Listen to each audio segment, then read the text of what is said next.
poslovna ideja je aplikacija, ki nas bo ustavila pred klicanjem bivših punc. Torej, če ne rešimo težke labirintne igre v 3 poskusih, se onemogoči klicanje te številke za določen čas. Mislim, da je možnost za zmaga tukaj v Sloveniji in tudi v tujini.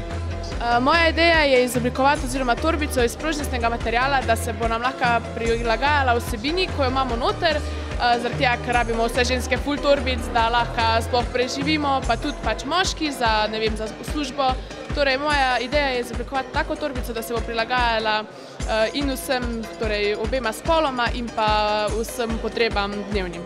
Naša poslovna ideja je aplikacija, s katero bi pač enostavnejše, hitrejše dobili kavo. Zastonj v bistvu imeli bi mesečni abonma in v aplikacijo bi tipkali, kaj bomo pili, pa kdaj bomo prišli do kafiča in kad bi mi prišli do kafiča, bi bila kava že narejena. Moja poslovna ideja je bila na začetku, da bi naredil neko spletno stran, kjer bi spodbudil vse slovenske dijake, učence, da bi gor naložili svoje zapiske in da na koncu, ne vem, ko se bliža matura, bi imel dejansko vse zapiske lepo zbrane in bi se vak iz tistega naučil.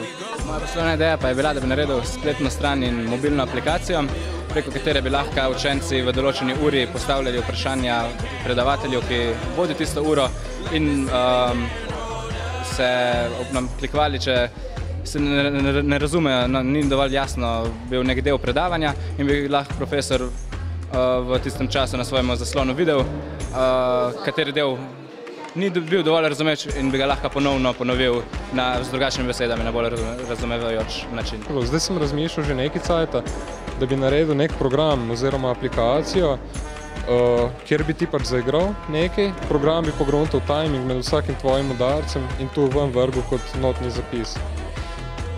Bomo videli, nekaj bomo probali narediti, če ne, bomo pa drugim pomagali. V bistvu razmišljala sem, da bi naredila aplikacijo, ki bi ti priporočala knjige, ki jih še nisi prebral, ampak bi bile pisane tebi na kožo, na nek tak način.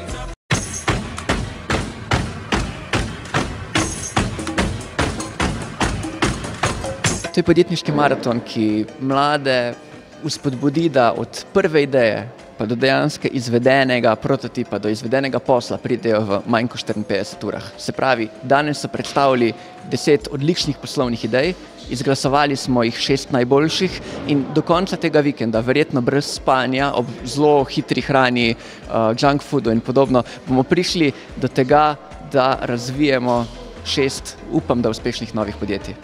To je prvi dijaški startup vikend, ki ga organiziramo v Sloveniji in mislim, da tudi v svetovnem merilu.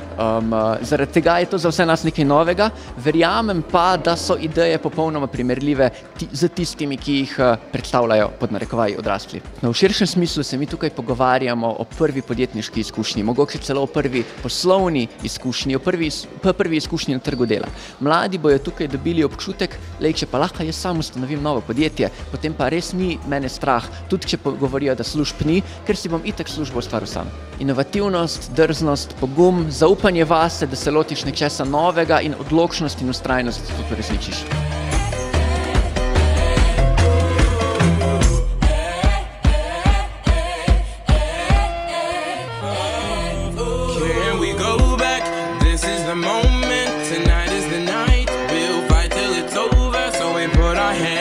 Like the ceiling can't hold us, like the